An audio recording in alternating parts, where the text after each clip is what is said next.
Why don't you start recording, Emily? Welcome everybody to the work in progress presentation for our Williston Taft Corners Growth Center form-based code project. Emily Heyman from our office is going to go through just a couple of Zoom instructions. I'm going to give a quick introduction and then turn things over to our consultant team for the night. So thanks very much for coming out tonight to talk about Taft Corners. Go for it, Emily. Welcome, everybody. I see some familiar faces and some new faces. Matt, can you go to next slide?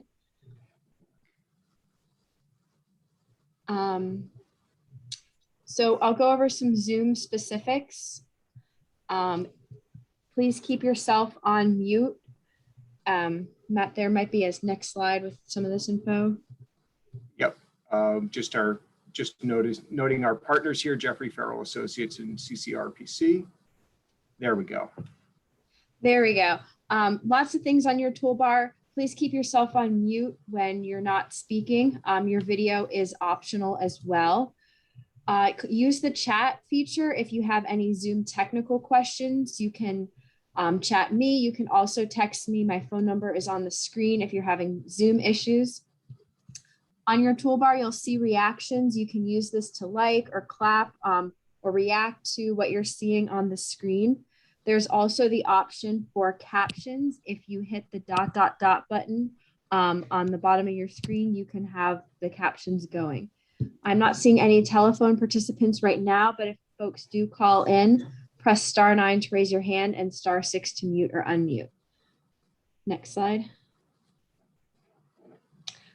We will be using screen share tonight, so you'll want to optimize your screen by selecting view options on the green toolbar, choose side by side, and then click and drag the slider. This will allow you to optimize the presentation screen and everybody's videos to your preference. You can also toggle between gallery view and speaker view to see everybody or just the presenter. If you're having some bad internet connectivity, you can try turning off your video, closing other tabs, computer programs, or apps. You can also use your telephone as a speaker or microphone by clicking the up arrow next to the microphone symbol, choose leave computer audio, and then follow the prompts on your telephone. Great, thanks, Emily. And please let us know if you're having any trouble. I wanted to start tonight just by thanking everybody in Williston who has participated with us so far. And this is by no means an exhaustive list of what's gone into this project, but some of our larger public engagement events over the last few weeks that we saw a lot of you at and really appreciated getting a chance to see you and talk with you. On Saturday, we hosted Green Up Day with a Talk to a Planner event out on Williston Road, right in the heart of Taft Corners by Healthy Living. We saw about 60 people, and in total, I hear we gave out almost 800 Green Up Day bags. Not all at that event, but throughout the week and then on the day. And we actually were able to, from our vantage point there in front of Healthy Living, we were able to watch people take their bags around in Taft Corners and pick up litter as they went. So it was really exciting. Last week, we had our 4 charrette daily updates, April 26th through the 29th. We had a number of participants throughout those, which was really nice to see. A chance to have a few more focused conversations with the team about some of the subject areas that go into talking about a place like Taft Corners. So street design, building design, parks and open spaces, community resources, et cetera. And of course, just a week ago, a little over a week ago on April 24th, we had the charrette kickoff from this intensive week with 25 participants and a number of you interacting with us through that process. We also had our visual preference survey up on the website. You can't really tell in this picture, but all those little tiny pictures next to the question mark under the tent were the results from the visual preference survey. So under each one of those photographs, there's a red bar and a green bar representing who said they liked that image and who said they didn't like it. So you can sort of see an upvote, downvote on some of the different types of new development that were shown in those photos. And that is available on the mytaftcorners.com website as well, if you'd like to take a look at it, as well as the results of our MAP survey, which again, I brought this up last Saturday. really staggering 338 individual comments on the Taft Corners map and over 9,000 words, really quite a essay collectively written by the people of Williston about Taft Corners and what they like and don't like and wish for the future for this critical part of town. So just a few highlights of the public engagement we've had around this project thus far. Tonight's a continuation of that. And there's more to come, which I'll talk about toward the end of our evening once our consultant team has given their presentation of the work in progress coming out of this intensive week of design and discussion. So that's where I jump off. Again, thank you everybody for coming out tonight on this Monday evening. I'm going to turn over the presentation and screen share to Geoffrey Ferrell and his team to talk about everything they've taken on about Taft Corners in Williston in the last few weeks and what they've come up with as they've started to put it together into a vision. And over to you, Geoff. All right. Let's see. There we go. Thank you. This has been a real, and it will still be for a while, a real pleasure to work in a place that has been having these conversations. These are tough problems, but you all have been working on them for a while. That's why we've gotten as far as we have. I'm just going to jump into this. Let me see, get that out of the way. All right, planning for the future of Taft Corners. And as we've said, the future of all of Williston is tied up with this, and that's really what it's about. This is where we have this. These are the things we've already done. So this is where we are. We've had our phase one. We had the hands-on community workshop, which we had good turnout for. We had people talking to each other, people doing planning, talking about what they wanted to have in the future. We took that into our virtual studio and did what you might call the design and due diligence, testing, probing, and trying to make that work. We're going to talk more about that. Then tonight, this is where we are, a work in progress presentation. And we're very serious about asking you, we're going to show you all this work. And I have to warn you, if we had 2 hours, we could fill it up showing you a lot of the details on the plans, things we've drawn. But there's a lot to look at. And this is going to be where you can get to it and stare at it for a little bit longer soon. We'll have it up on the website. But we take your comments, we take this very seriously, that this is needs to be a community vision plan. No one gets everything they want, but everyone gets something. It needs to be a shared plan. When we have that agreed upon community vision plan, then we can start to write the zoning for it, the development regulations that will implement it. So this is our public kickoff done a little while ago, March 25th, online, but gathered in spirit. Immediately after that, we gave you some homework, and as Matt said, you responded really well. The things you told us, lots of information, a lot of specifics, even the places where no one lives. This is clearly a place that you all know and have aspirations for and problems with, so on all sides of the spectrum. And these visual preference drawings, or this exercise, I'll call it, very important to kind of registering that you like people places, you like green, people places over car places. Bottom left, car place, bottom right, actually all the other three are places for people. Clear differences there. Then the charrette, getting you in for the hands-on workshop. And I like that idea. It's to focus and record the political will of the community. Hands-on participation. We got you not quite as literally as this, but we got you together in groups. We got you talking to one another and sharing your ideas in a Zoom setting. After the breakout rooms, we all came back together and talked about what each, and now, speaking of that, here they are. They're only going to be up for about 5 seconds a piece, and you obviously can't read them there, But there's so much information here. And I would say conceptually so much consistency, which is a sign of a place where people have been having these conversations, wanting to make something with it. Our view, we tried to summarize those with some big bullet points. Not auto-centric, but a people-centric place. Mixed use is good. We want more. Park once environment, housing, mixed, diverse, and affordable, attainable. Green spaces and public spaces, a lot of overlap there. Places for people, children, adults. And an idea, streets are for people, not a place where you're worried about getting hit by a car or just feeling uncomfortable because they're driving so fast. And then a couple of kind of, it's a clumsy term, call them inverse big ideas. The idea of let's do something, reutilize, absorb the parking lots and the big boxes. We took all this into our open studio, which wasn't all in one place, but all in one virtual reality where we spent 8 to 10 hours a day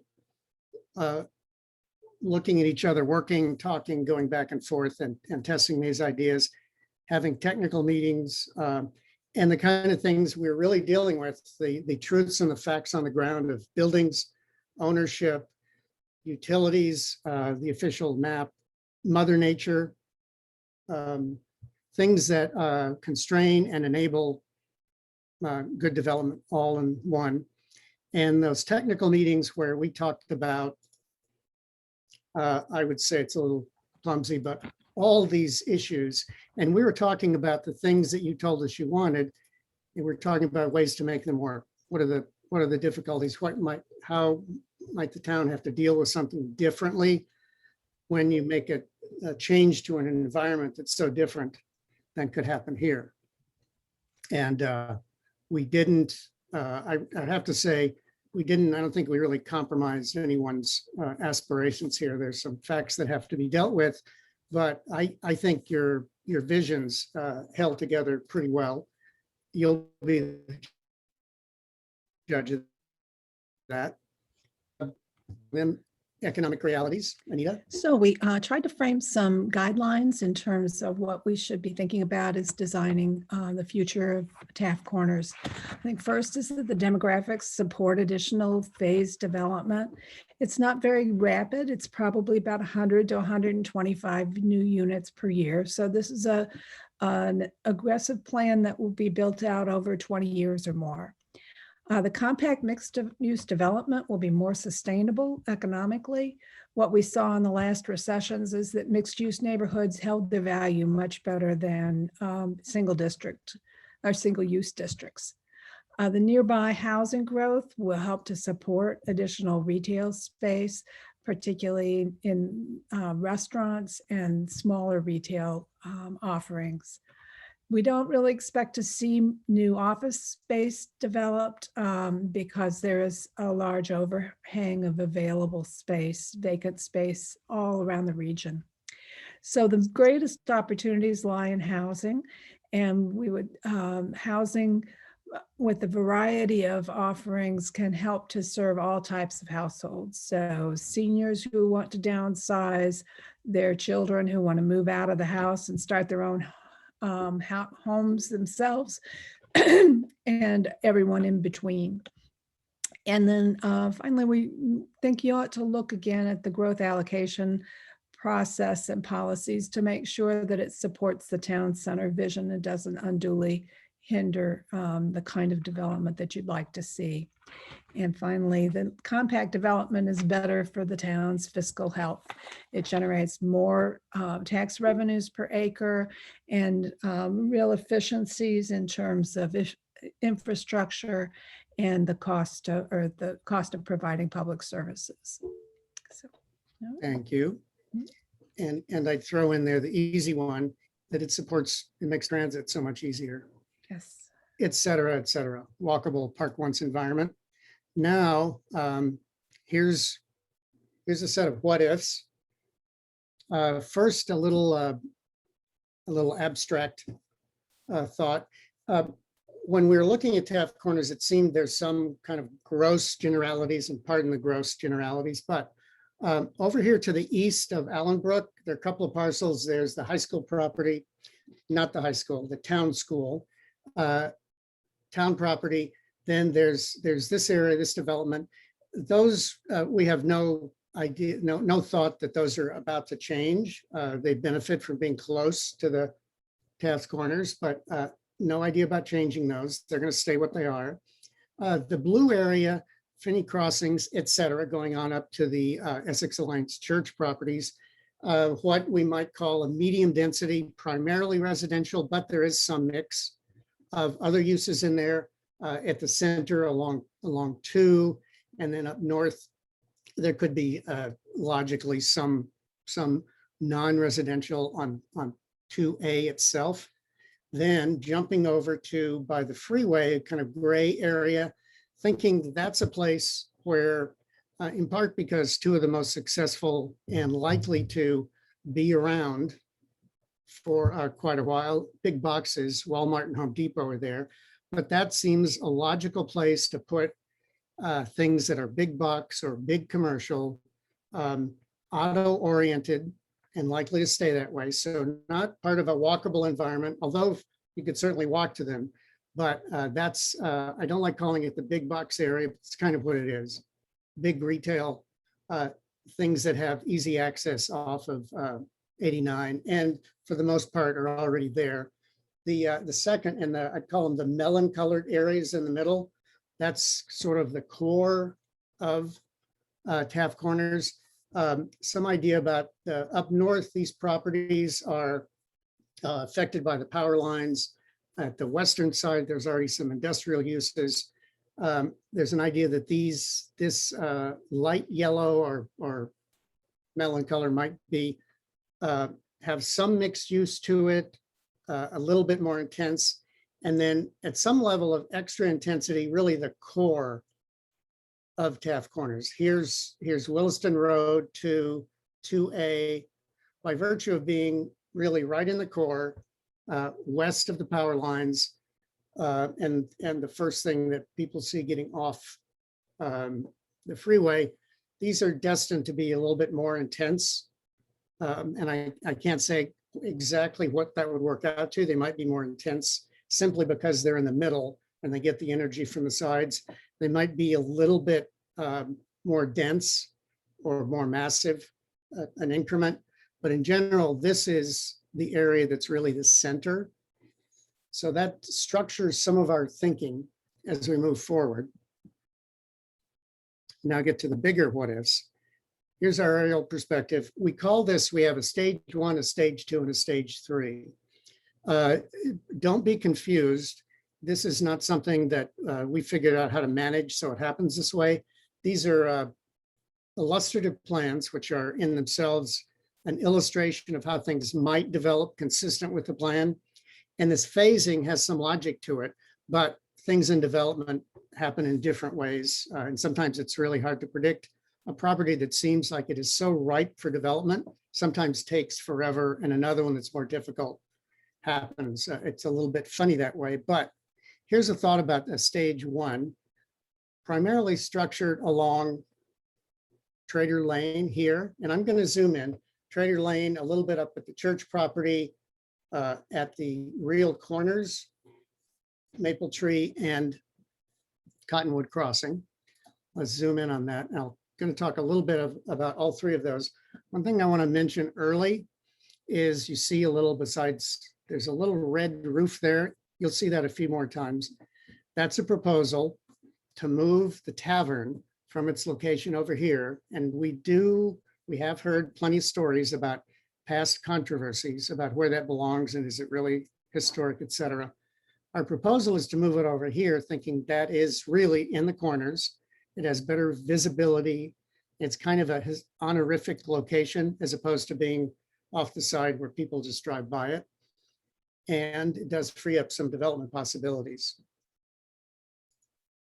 So let's look at Trader Lane first. I see here's the Hannafords, Bed Bath & Beyond. Texas Roadhouse. And the proposal is quite simple. Trader Lane exists right here, just coming into the parking lot for Hannaford's. And this is Helena Street on the north side. There's a connection. Exactly how it goes, it might wiggle a little bit, but coming across the street, we don't have a straight street or one that's smooth, that smoothly curves like a freeway. These are segmented. It's part of the traffic calming and also good for views. But coming down here, Trader Lane, these are properties that could be developed very quickly. Apologies to the restore. Nothing here has to happen until the property owner wants to do it. That's the motivation, is more intensive use. And the key part of this is a central green, which you'll see more closely. It's a combination of, it's a gathering place on this side of 2A to balance Maple Tree Place, to give that central green space for the western side. It also does a very good job of traffic calming. This would be a beautiful drive in either direction, but it would not be a speedy cut through. And that's kind of important. First, the next drawing I'm going to show you, imagine you're standing here, right on the edge of Helena Lane, looking across 2A down the future Trader Lane. This is a nearby resident. Peter Hudson did these drawings for us. You have to imagine that there's a new Texas Roadhouse in the ground floor of the storefront. That's only half. I'm only half joking on that. It could certainly happen. Mixed use building on 2A. And now we're going to jump back to the other south side. Now you're standing looking north. This is Hannaford's. The back corner of Hannaford's is over your right shoulder. Bed Bath & Beyond, if you take a left here, you go to. This is where Trader Lane peters out. There's kind of a driveway up there, but here's some steps into redeveloping that. This is the plan you saw earlier, laid down on the topography, and it's not fully shown here. There's a little fall off to the left in topography, but public infrastructure, street trees, fountain, buildings, the private sector responds to the opportunity. Probably mainly residential buildings. We don't know that this is the best place for retail. You've got Marshall Street right behind you. That helps make this coffee shop, which is just one block, just the block next to that highly trafficked area, reasonable for retail here, and also would be a great place for a coffee shop on this green. The green itself is about in width, about 130 feet wide. And the team has several precedents for that we know personally. It's about 400 and some feet long. So it's a tree-lined green space. Would be wonderful to have a fountain near the middle of it, but it's a passive park that you can do anything in. Eat lunch, throw a Frisbee, or do nothing. And I have to say the sad other transformation is this is a very possible thing. And this is what's there now. It's ripe with opportunity. Want to talk about some potential additional buildings on Cottonwood Crossing. Now, the dark gray buildings are buildings that are already there. I would point out we've added some small buildings here and here, new apartment buildings here. These are patterned roughly on buildings that they're building already. One change that we're proposing, their current plan showed townhouses here. We really suggest that to make this a more coherent space with buildings kind of framing it on all sides, this be another apartment building. Those townhouses could be built elsewhere on the property. We're not saying get rid of them, but to make this a more coherent, beautiful space, the small green, put another apartment building here. Now we'll look in at some of the rest of the property. Let's look more at Maple Tree Place. A couple of things. You probably know the power lines are right here, and they make development, shall we say, interesting right along there. There are existing townhouses here. They're occupied. And this is a thought for new development. These buildings here with the terracotta roofs are possibly residential, like the ones across the street, but they also could be really what we call flex buildings, very simple buildings that have a door and a window on their front, which I think might be under the power lines, not the parking lots behind them. And then behind, these are essentially big empty buildings cut into smaller pieces that are available for just about anything. Incubator businesses, somebody could have a carpentry shop, somebody could do the next Apple pair of computers or something. Workshop, artist space, very flexible, and they start to make this under the power lines a more, frankly, a nicer space. There's an idea, some of these would stay certainly for maybe a long-term parking, but some of them could be community gardens, allotment gardens, and or simply tended. So they're mown, and they're attractive green spaces, despite having, we're not pretending they don't have high tension power lines above them, but they do afford opportunities for positive uses under them. And I just think of the kind of artist studios and things that might be available here down below. Also notice an idea about here, a spot for a transit center and perhaps a community center. This green, a little bit of shaping and tending. This might be a spot for the buses to circulate as they pick people up, and then some opportunities for new buildings on the land behind it. And big idea is to try and make that pond, which doesn't look bad now, but it's just a pond, line it with trees, make it more of a park, and let people use it. The Alliance Church, this is an idea about, here's two coming up here, Finney Crossing over here to the right. We're showing a connection here. This might be a phase one. The idea is there's a street coming in, apartments, 2 or 3 stories on each side, and then townhouses, or they could be small apartment buildings or duplexes on either side of a long green that leads and points your view towards Allenbrook. Sort of, here's a tended civic green in direct connection with Mother Nature. 2 points of entry, so it doesn't cause traffic problems. Also, it starts to knit into the rest of Taft Corners. And that's just an idea about what their phase could be. And one thing that I want to be sure you don't miss here, this is a kind of a positive combination of Mother Nature and a wetland that is here, partly wetland, partly upland. But this area would be preserved as a park and a green. It's not buildable, and the fortunate use of that unbuildable end is as a park here near the entry to the neighborhood. And there's a thought, fairly informed, that this might be a kind of a neighborhood, for this neighborhood, a community center. When this is all built out, there are actually a fair number of units, and they might well support their own community center, call it a neighborhood center instead of a community center.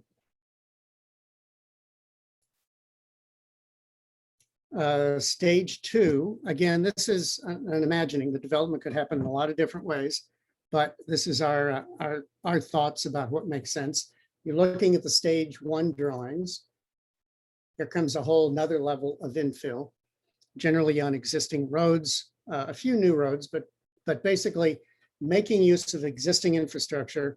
After Trader Lane, the north-south streets are pretty much there. You need some new east-west connections. Let's take a look at some of these more closely. I meant to change the name of this. I had a personal problem with calling a main street environment an avenue.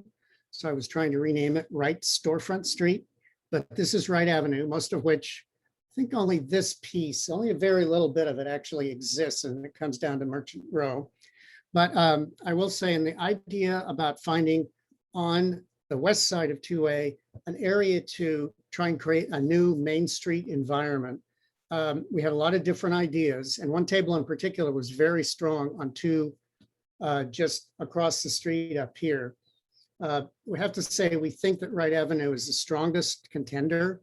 There's some problems with 2A with its frontage on both sides that are hard to build on. This street has some things going for it. Like there's actually some land that's available to build on both sides. And it does something that as an urban designer, we see as a real functional thing. It's a straight connection existing across 2A, and it plugs into Maple Tree Place, which is kind of the main street green of the eastern side. So there's some synergy there. And I want to show you a view now, give you an idea of what this could look like. And this is the existing view. And you can understand why people don't walk that much in this environment. However, what if public infrastructure, actually this brown stuff is a new paving material that's pervious. New buildings, build the rest of Wright, connect it with Trader Lane, which is in the background rather. And the new buildings start to come in. Here's CVS might even open up a window, a front door on this side where the people are actually. And then look down here. That would be a building across the street on Trader Lane. And I'd say, look over here. At some point you start to get, and this won't happen on day one or year one, but you start to get the synergy, and suddenly it's summertime and you have leaves on the trees. But you start to get the synergy where things like bike share, ride share, things like this make perfect sense. And I'll tell you, I live in a part of Washington, DC, mainly 2-story buildings. And it's amazing how well, that's not really a high density. It's amazing how well these bikes get used. I see people on them all the time. And again, this seems like just a great Main Street environment. This might be a building in front of the existing bank, or maybe the bank would move into the storefront of it. But you see buildings, storefronts, an interesting place to walk, interesting destinations, street trees, very walkable, but not right now. Let's look at a lot more infill on Maple Tree Place. And we realize this is one of the more intricate areas because of the existing buildings. You're really fitting things in. It's not quite a Swiss watch, but a little bit of that. In phase one, you saw the ideas that these could be built sooner. But here, again, this is from phase one, but the idea of community center, transit center, making the lake into a park. Buildings, this might be the new Friendlies as they climb back to corporate prominence, or maybe not, but certainly here you see the buildings start to frame a new location for the tavern. And there's an idea here about putting buildings that obviously, I didn't say it, but the gray buildings are existing. Here's Wright, now Connor streets. And fitting buildings in front. Some of these can be quite thin, but they put a presence on the street, so it feels better to walk on the street. Most of these we're talking about surface parking in the new buildings, probably in the basement of the buildings. So they would go with the units above. This is a proposal you're going to see in a minute. This might be a 2-deck parking structure that helps this area intensify. And here, buildings infill around. The idea that at some point in the future, maybe some of these pedestrian streets, they could stay pedestrian, but we really build up on that connection.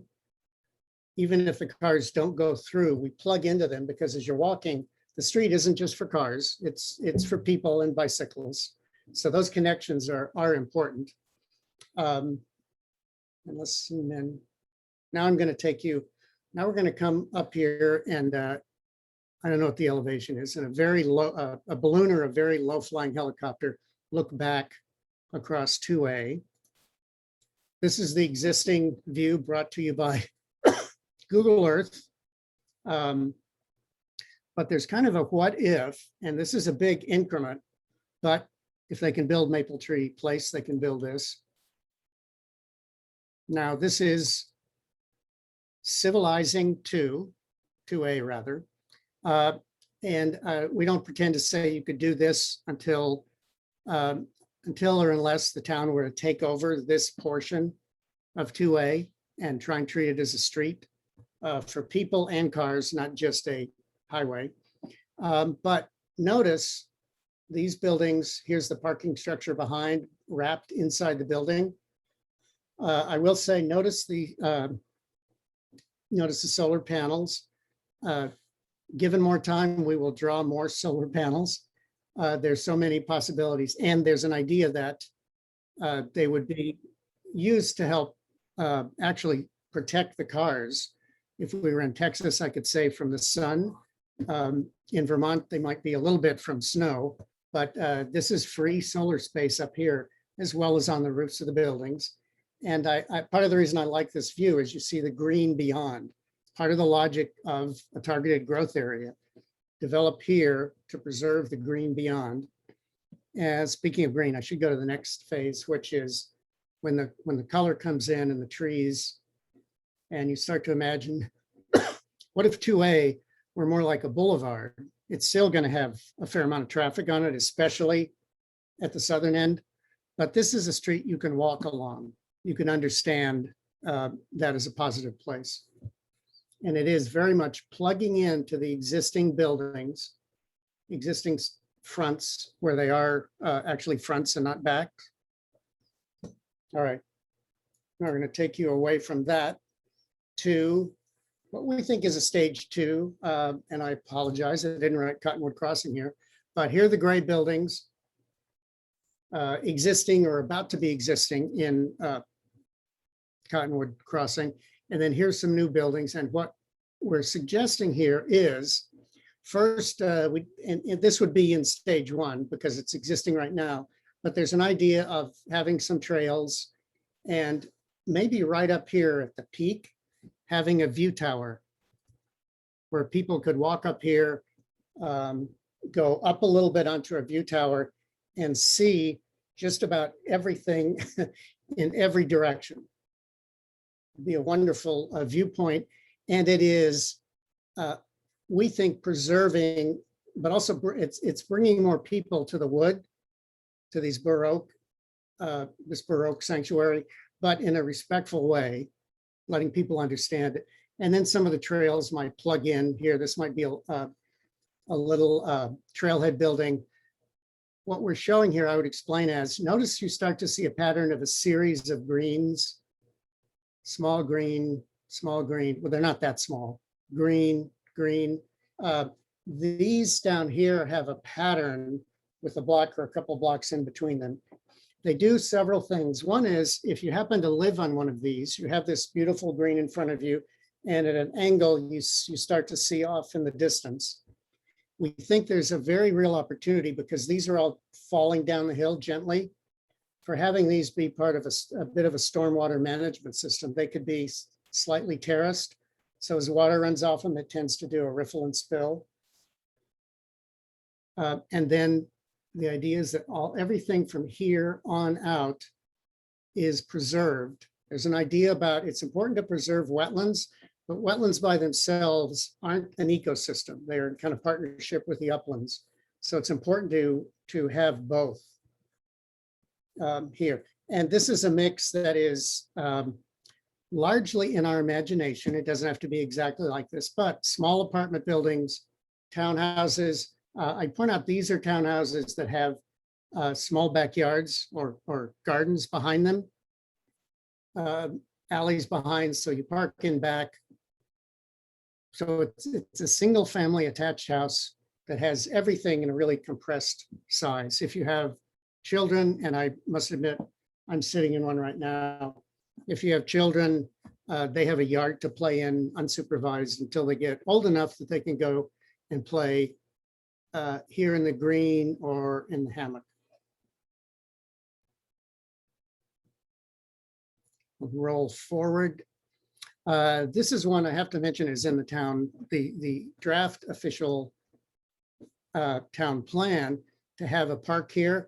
And this to us is a perfect marriage between wetlands, wildlife corridors, and open space. Some of this has we haven't shown the blue stream signifying that there is a creek that goes through here.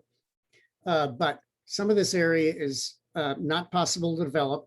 Some of it is, but the idea is let's make this a public park green area. Jeff, do you want to point out Walmart and Home Depot to help? I'm sorry. Yes, I'm doing a bad job of that. Thanks, Anita. This, well, actually, I think I could have them backwards. I think this is Walmart and this at the edge down here is Home Depot or the other. And this is Hannaford's, Bed Bath & Beyond, PetSmart. So park here, and this is an arrangement. These are, call them small apartment buildings or medium apartment buildings. They have parking in the interior, but also under the buildings. There's a little change in slope, which can make that a little easier. And then the idea is between them, they have these greens. These are public walkways, public greens. This is a public walkway, about a 20-foot wide sidewalk. So this is available to everybody who lives in the whole area or in Williston, or I guess anyone who comes here. And I'm going to show you a view next. This is combining with the plan. This is a,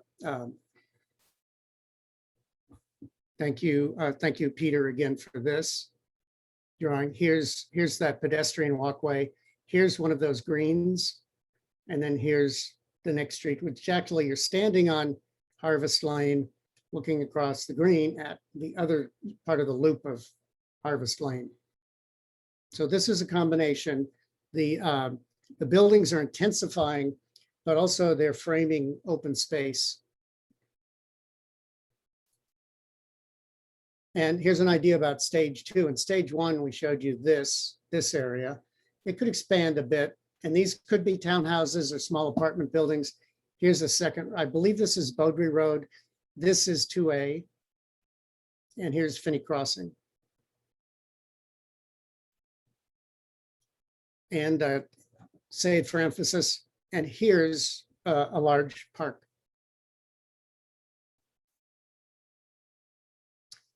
This is an idea. Here's Williston Road, or 2A. This is Helena, connecting with Taft Corners.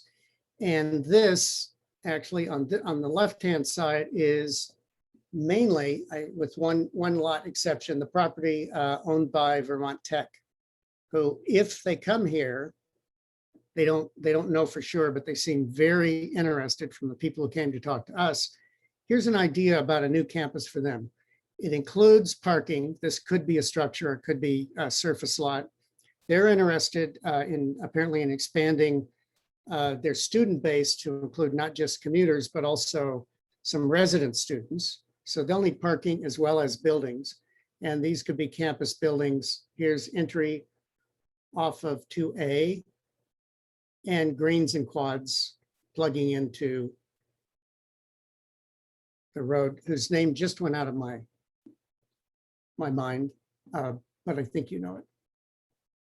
So again, here's 2A plugging in. So it's an idea for new energy.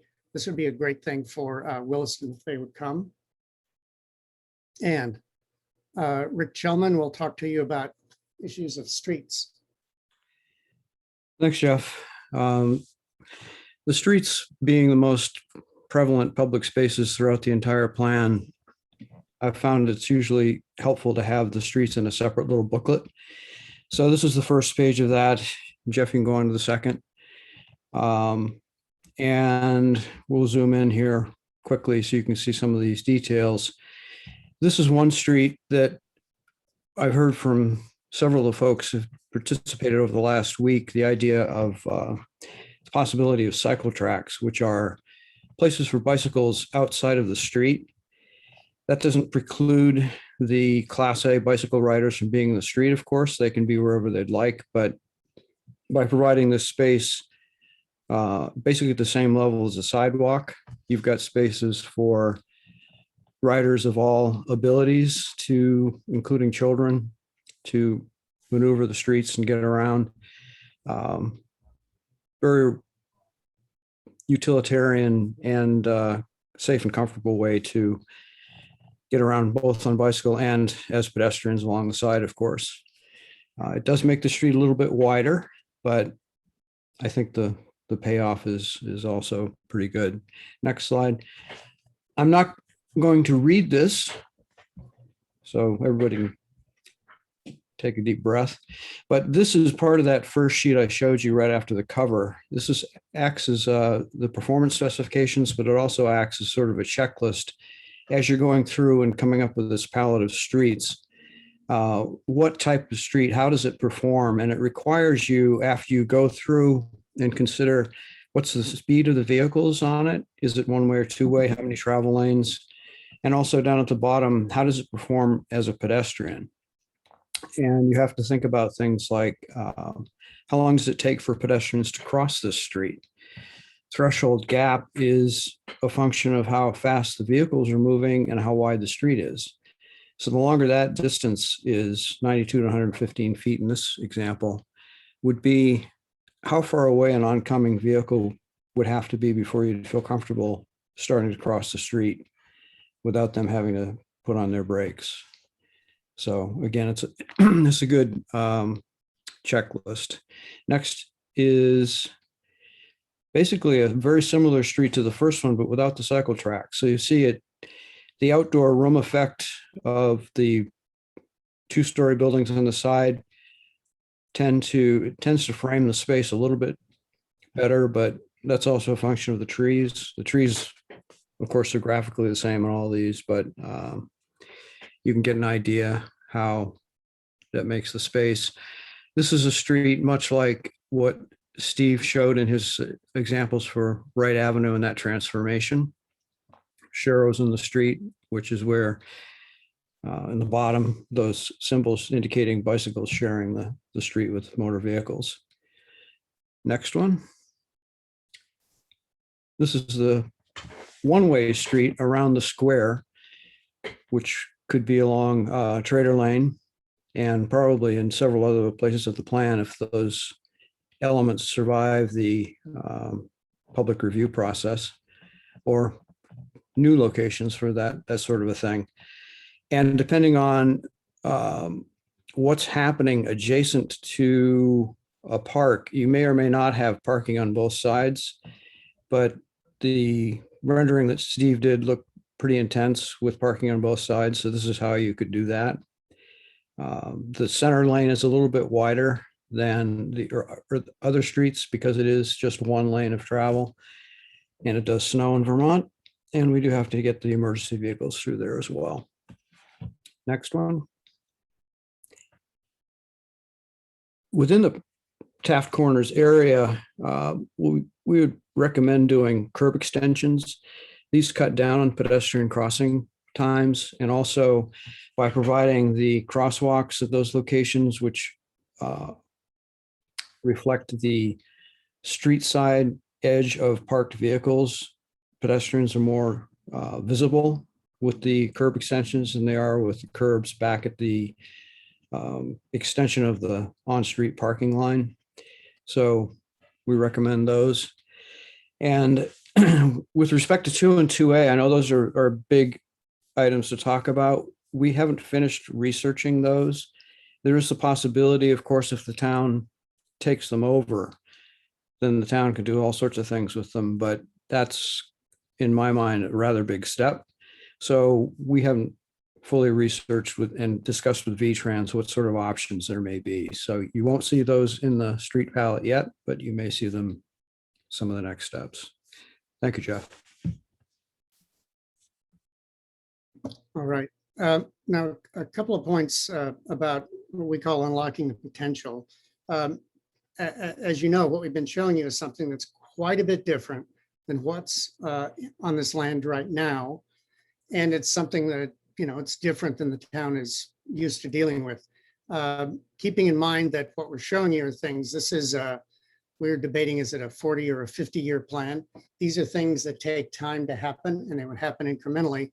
But a point about thinking about things differently when you go from being a very low density town or really a rural area to more urban where you have this area with the concentration of intensity.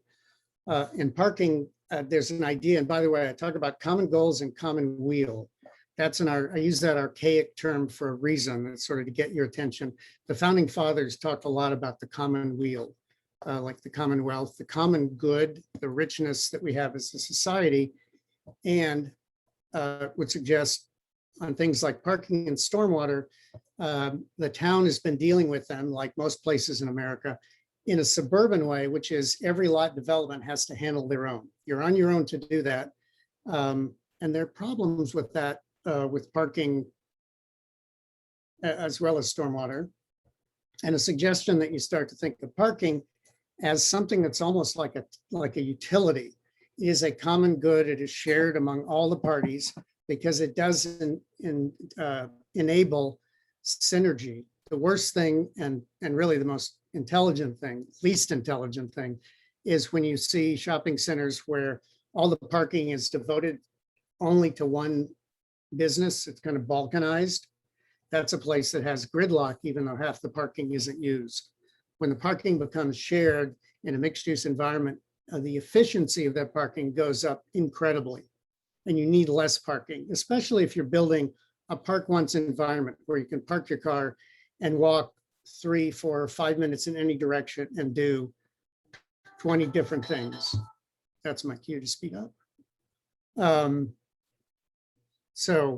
A point, the current parking, it's in kind of a vicious cycle. There's so much parking that it's a terrible place to walk. So everybody has to drive everywhere.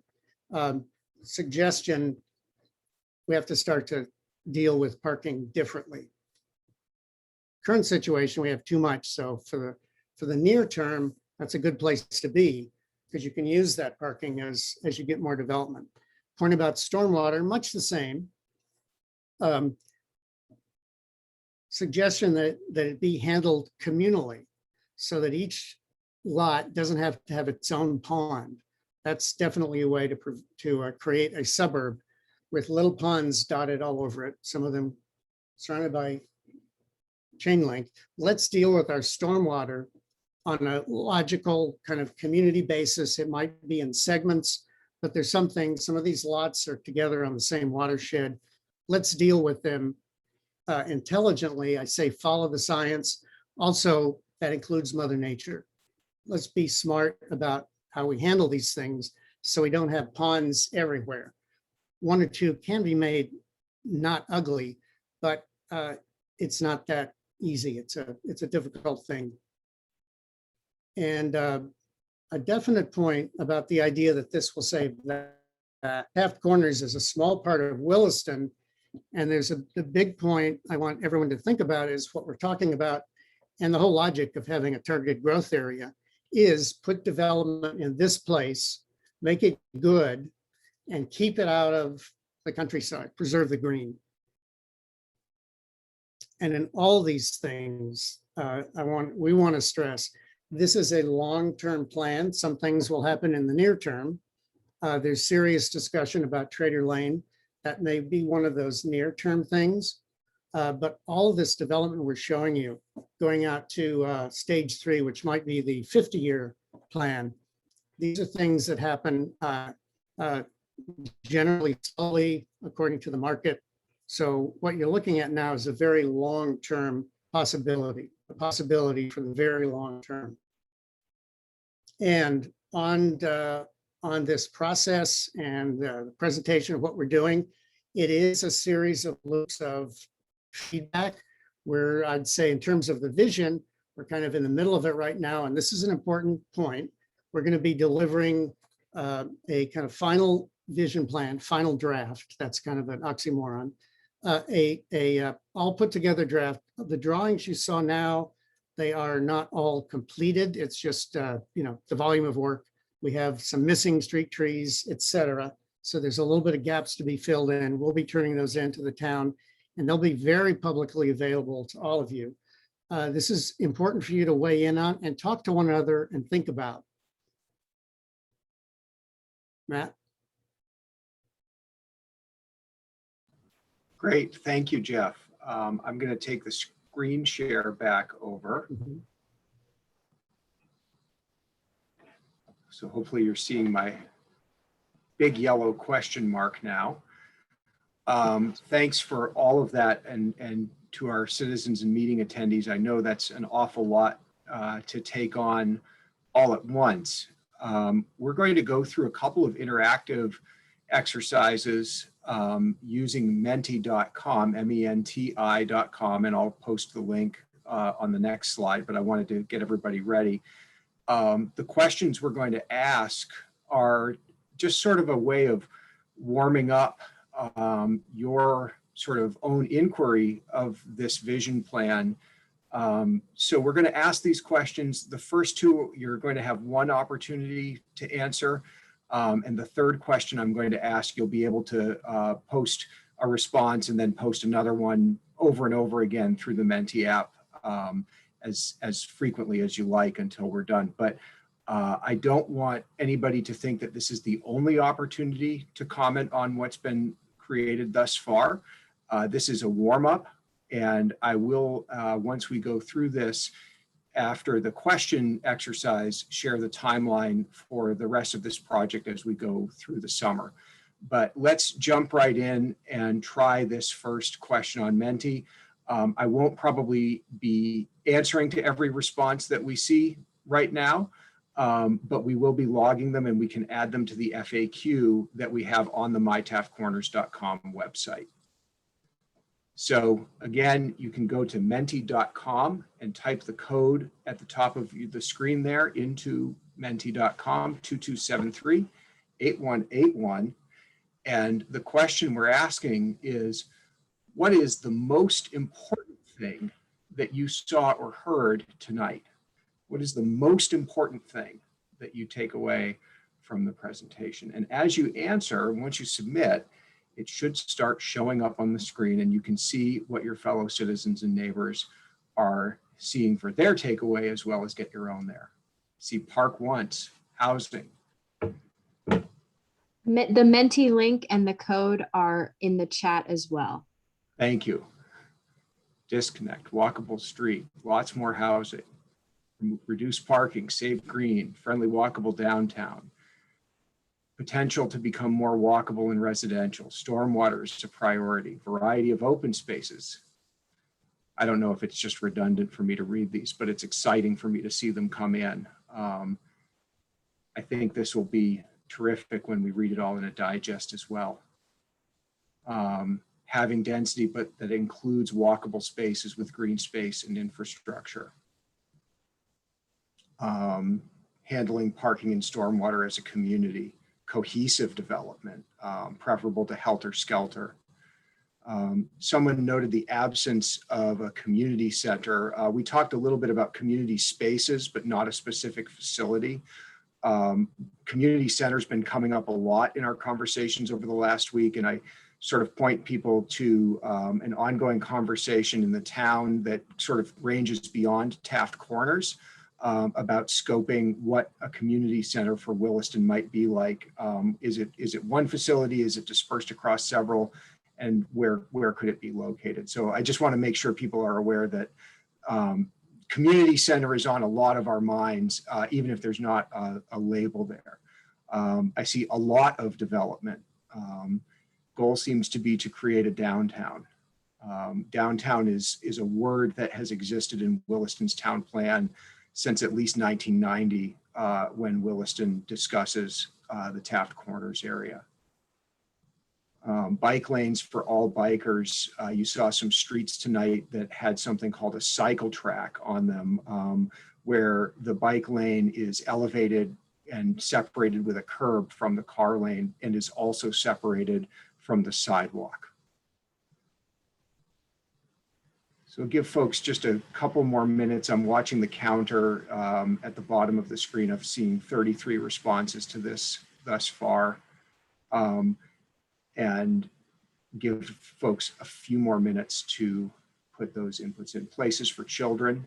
One thing I was really excited by when we went out to do our Green Up Day outreach on Saturday was as planners, we spend a lot of time in nighttime meetings with adults. We met a lot of families with kids who were out spending their Saturday morning doing community service with their family and with their young children, including children in strollers. And that was really nice to see.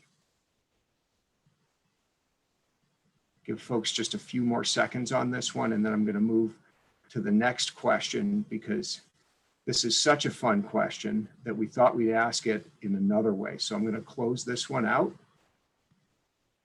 What's the second most important thing you heard or saw tonight? So maybe when you were writing your response to the last question, you put it in and then you thought, oh, there's another thing I want to say.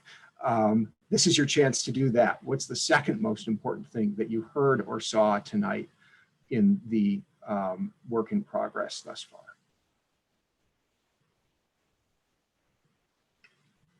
Bike sharing. I enjoyed seeing a bike share hub next to CVS in that Wright Avenue rendering.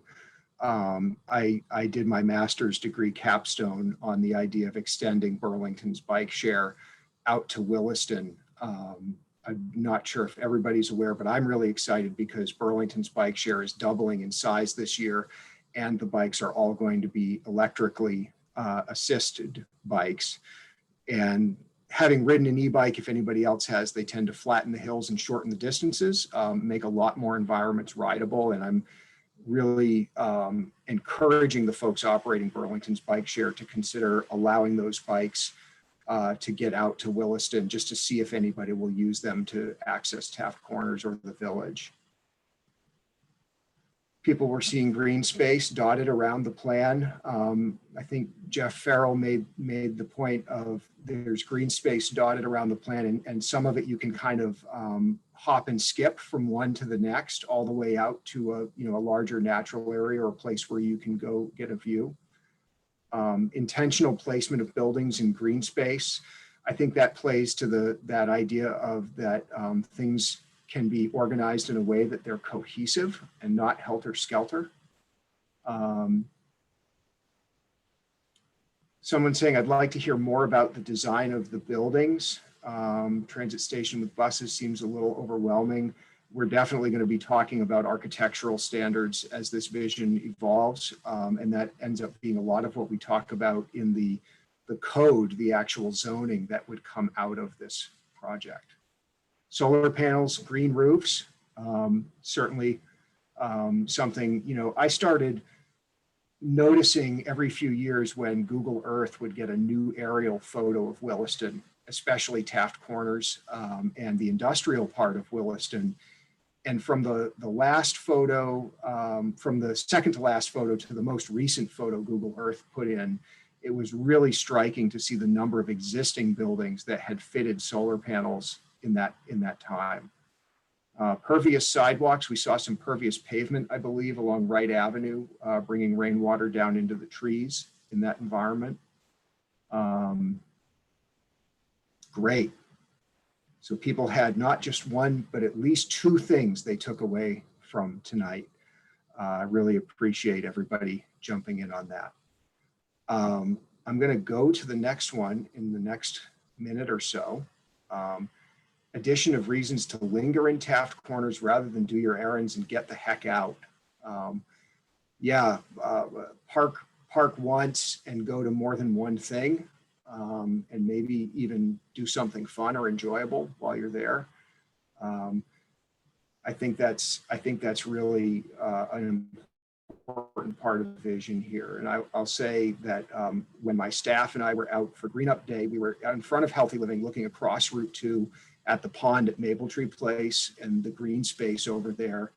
And it's really quite a significantly sized space around that pond, and it's looks really nice. I mean, I have spring fever like everybody else, so anything green is really exciting right now.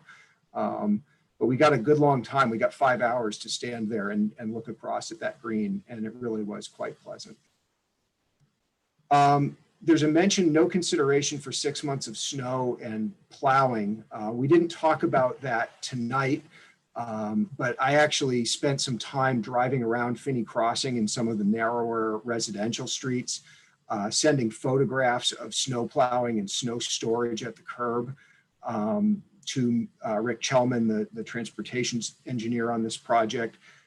So we didn't talk about it tonight, but I can assure you folks, we have talked about snow and snow management as part of the design team. And you know, there are some thresholds in there. There are some points where you have to think about where you're going to put the snow, whether you can continue to plow it high on the side of the road, or are you creating something where you have to start thinking about moving snow to another site, or building snow storage areas into your site plan for sure. Goodbye, sea of cement. I don't meet a lot of people who say they really like the sea of cement. I do talk to people in Williston who are concerned about there being enough parking available, and who, you know, remind us that we do have a lot of commerce in Taft Corners that is resulting from people driving here. I think that can be balanced in this vision. And back to building design for a second, because there was one other thing I wanted to say about that. I noted a lot of the buildings in the vision and the street renderings had pitched roofs, where we've really had a lot of new development in Williston going back really the last couple decades, that has flat roofs. There's a mild preference for pitched roofs expressed in the zoning bylaw today, but it's not an absolute requirement today. And if it were to become a requirement, it would make sense for it to be part of a more cohesive whole. And that's one of those elements we'd like to address in the form-based code. All right, I'm going to move on to the third question in tonight's interactive exercise. And this one's different. I'm not going to ask you about the third most important thing you heard or saw tonight. Although I'm sure folks have answers, and I hope you go to mytaftcorners.com and expand on them. So overall, is the vision you saw tonight on the right track, or should it change course? If it should change course, how would you change the course of this vision? And this one you can respond to over and over again. I see a yes. Surely there's some constructive criticism we can get out of this question.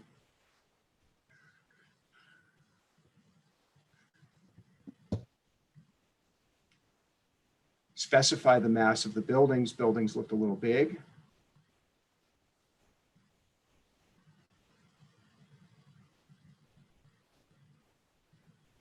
More housing, desperate need for housing in Vermont. I agree. There's an article in today's VT Digger about the tightness of the rental market in Burlington. I opened it up thinking, well, I'm just going to read the same article I've been reading about low vacancy rates for the last 10 years in Burlington, but they actually noted an even lower vacancy rate, and really landlords saying they're seeing unprecedented demand right now for apartments in the Burlington area.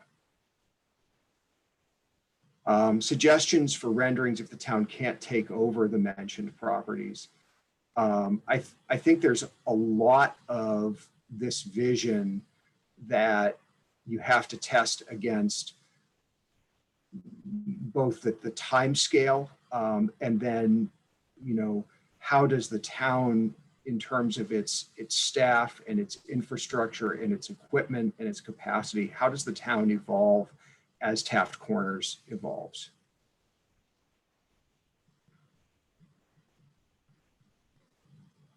Need to be able to travel within Williston without a car. You know, we've experienced having transit up into the village and then not having it again.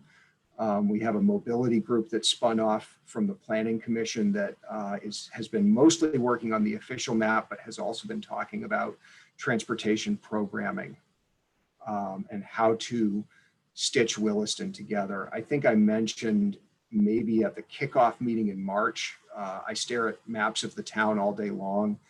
And this is one of the only places in the county where I think you could live in a place like Taft Corners and get yourself to a place like the Catamount Family Center in a very short amount of time and distance. You could even ride your bike there and then go for a ride at Catamount. And those are two incredibly strikingly different environments that could be kept separate from one another, but proximate in a way that residents of the town could enjoy them both.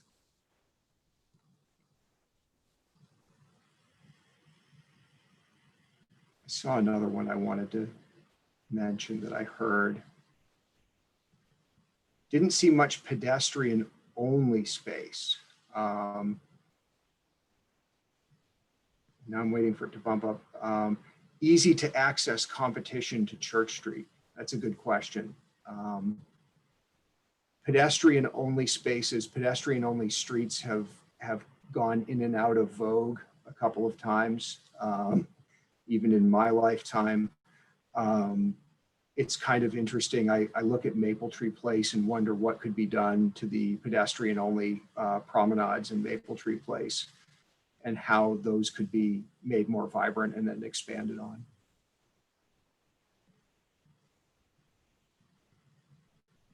Question about population, both somebody asking what's the target population in phase 2 and a mention that census data shows Vermont is 42nd in population growth.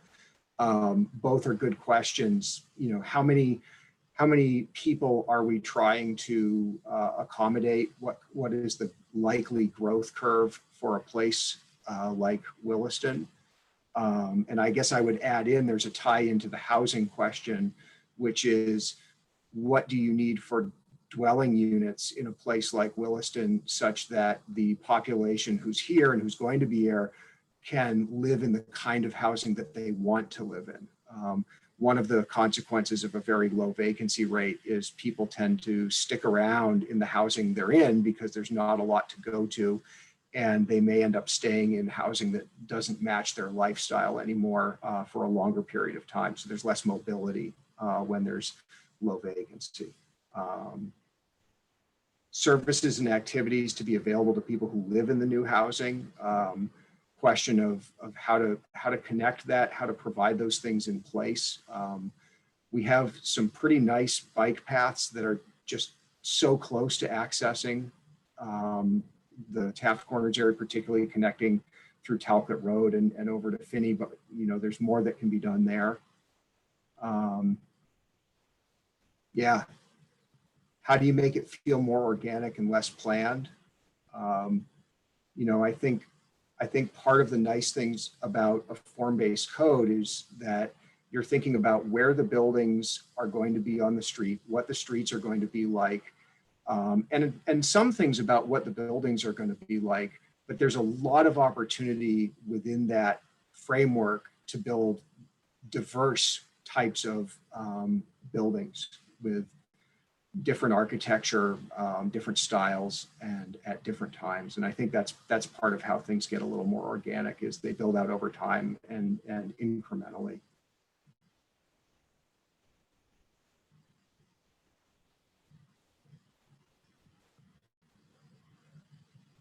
I know comment, it's going up the screen, but talking about Christmas shopping parking. When we did our kickoff, I showed a slide of a photograph a member of the Planning Commission took at Maple Tree Place on Black Friday, the Friday after Thanksgiving, showing a fairly empty parking lot. I believe when I asked that person what they observed on that day, they were off to the side of Dick's Sporting Goods, and they said, oh, it was total mayhem on the parking lot in front of Dick's, where you could, you know, see the door of the store. But this parking lot right to the side of Dick's that, you know, is the same walking distance to the door was nearly empty. So we've talked a little bit at the Planning Commission recently about both acceptable parking numbers, but also that placement of parking really matters.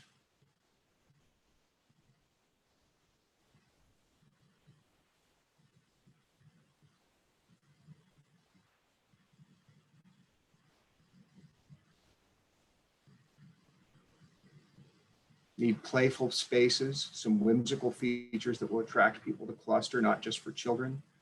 Lookout tower, but more fun stuff. I'm all in favor of more fun. There's some really great examples out in the world right now of fun landscapes for all ages and public spaces. Question about would on-street parking be free? It's kind of an interesting question. Usually you start to put a price on parking when you need to do that in order to ensure that there's some available. In other words, at some point when street parking is free, people use it and it fills up. And then if you add a price to it, people use it a little less because they seek other alternatives. And there's a whole study out there of adequate parking, and a guy named Donald Shoup who wrote a book called The High Cost of Free Parking. It's a kind of a long read, but there's a lot of things about how and when you decide to charge for parking that might come along as something like this evolves. Well, great. Up to 81 comments here. Most people have gotten at least a couple of things in there. Somebody said, not so sure about VTC, Vermont Technical College residence halls. One thing that was interesting when we talked to the folks from VTC is before COVID, when they had students on campus more, they had a number of students who wanted to live on campus who couldn't. They actually rented some apartments over at Finney Crossing, and they got very positive reviews from the students who were able to rent over there, that they liked living there. They liked living in Taft Corners and having things that they could walk to. Particularly, I think having the Taft Corners shopping center between school and where they lived meant they could get some things done there, which was kind of cool.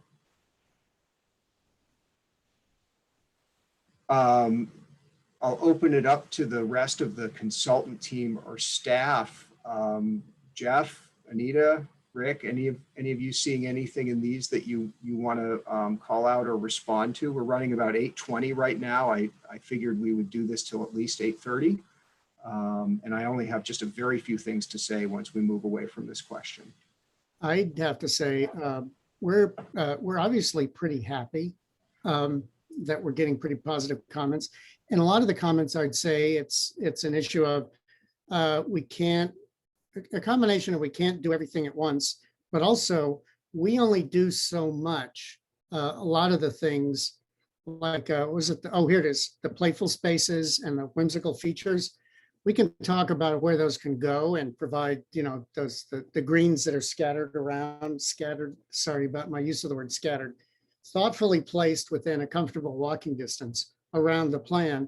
But those get populated by Willistonians. So it's a process that's going to be ongoing, and you all, broadly meant, will be building it and populating it and keeping an eye on those things.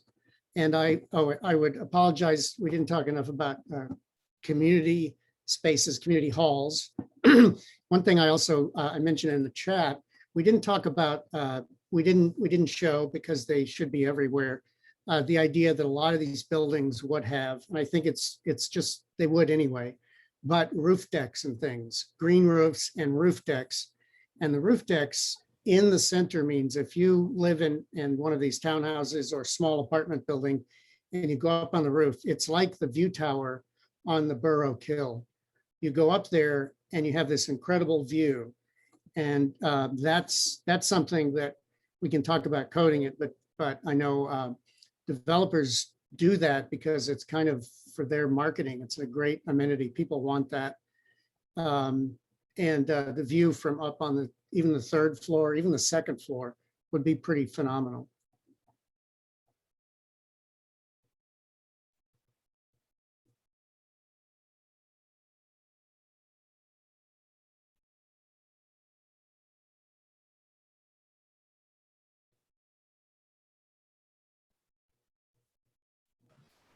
I saw a question or a comment.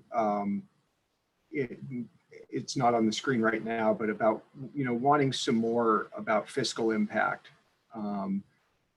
And I think talking a little bit about what the density here does in terms of, when you go to maintain those streets, if they're public streets, what you have that's supporting that in terms of a tax base would be good for folks to hear. Okay, we've not actually prepared a full fiscal impact analysis, but as we looked at the structure of the town's tax revenues, the new development pays property taxes. And so when you build a much greater density, you have much better revenues to the town, as well as local option sales taxes and meals taxes that accompany the new commercial development. So by keeping the development compact, you're using a lot of the existing streets. The fire department and the police station can operate within the same sort of geography without stretching their response times by extending out into the countryside. So we think this will be a very favorable outcome for the town in terms of its fiscal health. And I say this carefully, but the profit motive is a good thing. And this part of the idea here is we're setting up public-private partnership of the ultimate source. The town can set up these rules whereby the private sector will build the kind of place you want. So, people will build these things because there's a profit motive. So it's not the town building the buildings or the town taking over anyone's land.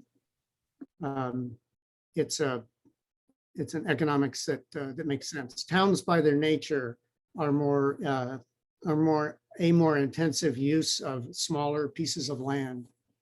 So it's a little bit of a catbird seat that you can be in. I saw a question that said, what should we do first? And the question sort of alluded to, do you go try to fix Route 2A first, and then that encourages development? I mean, my action is, let's get through this project first and complete the vision plan and get going on coding. But I think it's a really good one is, what do you build or what do you change first in this environment that starts to set off something that fulfills the town's vision? Well, I jump in and to a certain degree, I can say safely, I don't know.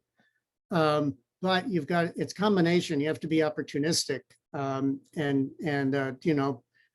development can happen in places you don't expect it. However, the idea about connecting Trader Lane, one of the reasons we got more excited about that and then Wright Avenue is along the length of Trader Lane with that connection, that geometry we showed you.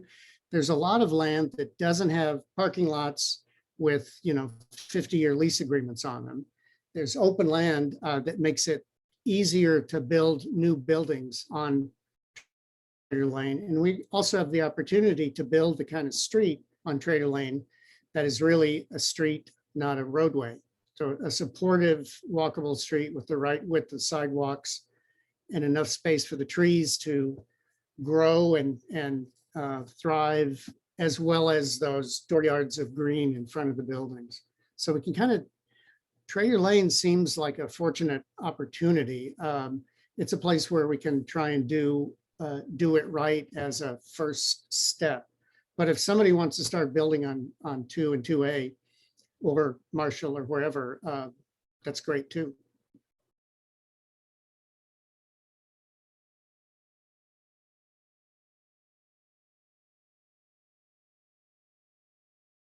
Pollinators. I noted somebody saying planned space for food trucks. We didn't talk about food trucks specifically this week, but we did look at some examples of less permanent buildings.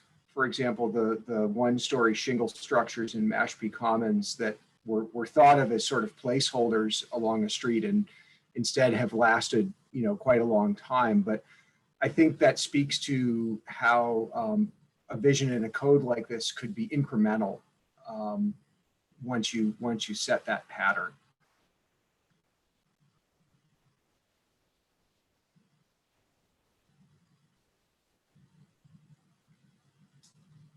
Question about the use of the cycle lanes, because you can't have it all. If you have cycle lanes, there's a little less opportunity for green between the street and the building. And then are there enough people that would use that sort of thing? And I think that's a valid question. My experience has been build it and they will come. There were people riding their bikes around the Bobcat as they were finishing the cycle path in front of Healthy Living at Finney Crossing last fall.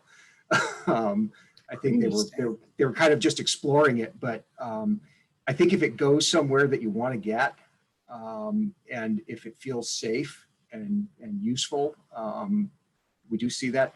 I spent the first 5 years of my time in Williston, driving through Taft Corners on my way to evening meetings during the dinner hour, and never saw a bicycle ever.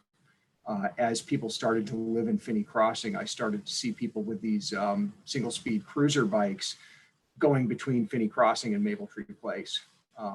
And they were clearly not avid cyclists or militant bike commuters. They were people who found themselves living in a place where it was worth it to have a bike to go somewhere relatively close by, just sort of a low speed trip in the end of the evening.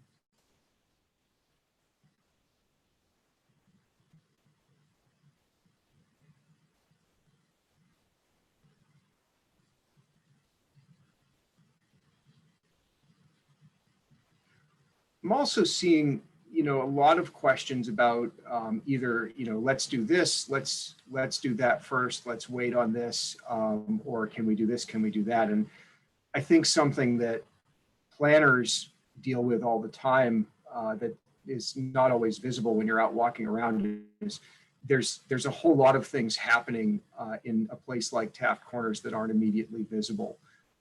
Patterns of ownership, lease agreements, underground and above ground utilities.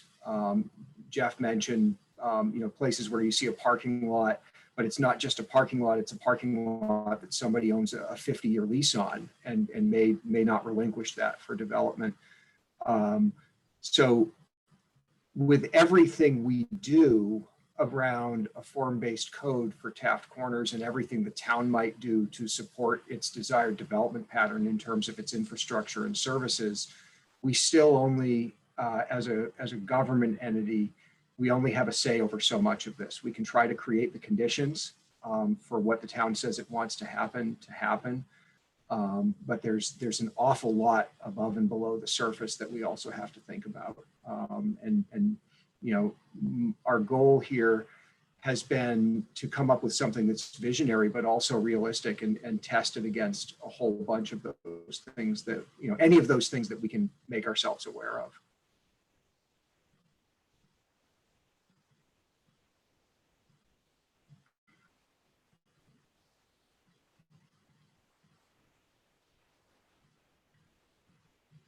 Better connections to rec trails separate from roads. We talked a little bit in the kickoff meeting a week ago about the multi-use path potential between Taft Corners and the village and where that project has been scoped thus far, and that there's a strong desire in the town to connect the growth center with the village off-road.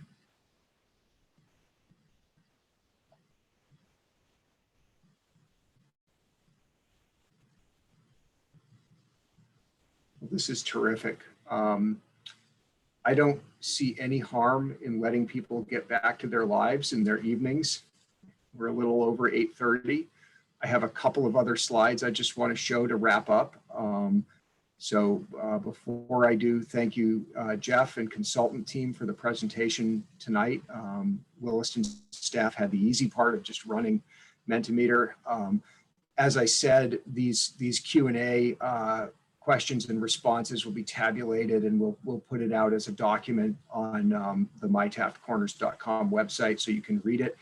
And I hope your muscles of inquiry and vision and questioning and probing are really well warmed up by this exercise, and that you'll continue to return to the mytaftcorners.com website with more ideas, especially over the next month or so.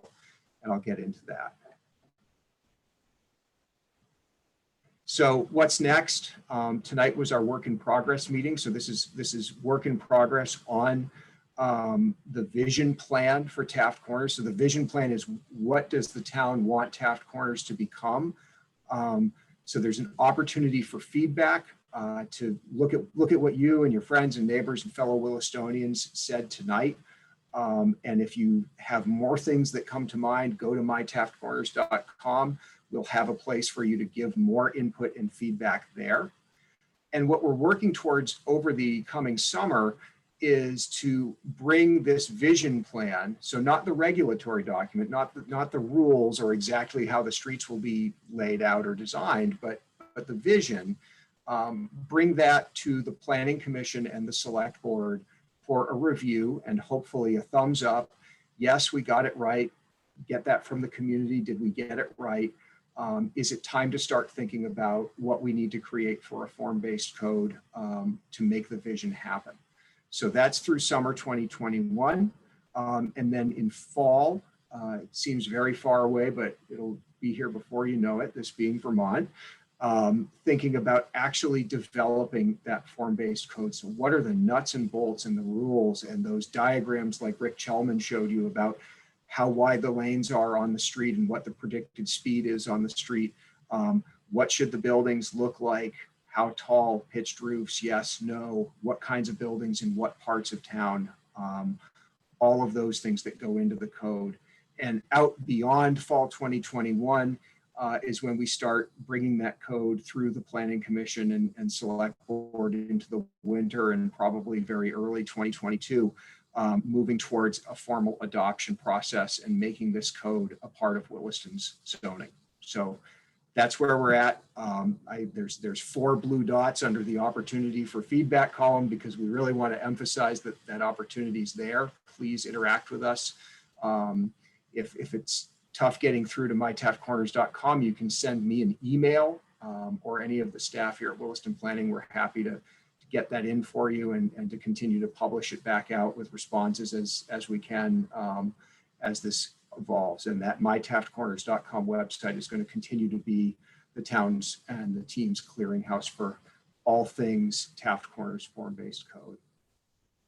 So thank you very much for coming out, for spending an evening with us tonight at this really important part of this project. And I'll note that we will have the recording of this meeting up on the town, the planning office's YouTube page and linked on My Taft Corners after this. So if you have a friend or a neighbor who couldn't make it tonight or something you wanted to go back and watch again, we'll make that available. Geoff, I think we'll be able to have your slides available so that people can just sort of click through them through the website as well. So some of those fun street renderings, I know I wanted to spend some more time that final stage Great Avenue and thinking about picking up that bike share bike. I'll be looking forward to a chance to do that. So keep coming back to the website. There's more coming on this project. Any final words from the consultant team or my fellow staff before we head home for the evening? Thanks to the town. Thanks to all of you who participated, and we look forward to going through the next phases. This is it makes what we do worthwhile. We appreciate you. Great. Thank you very much. I'd echo the same sentiment. Williston's a great town to be a planner in. I enjoy it very much. I enjoy it especially very much because of the engaged citizens who come out and help us develop these kinds of projects. So thank you. Good night. And we'll see each other again soon.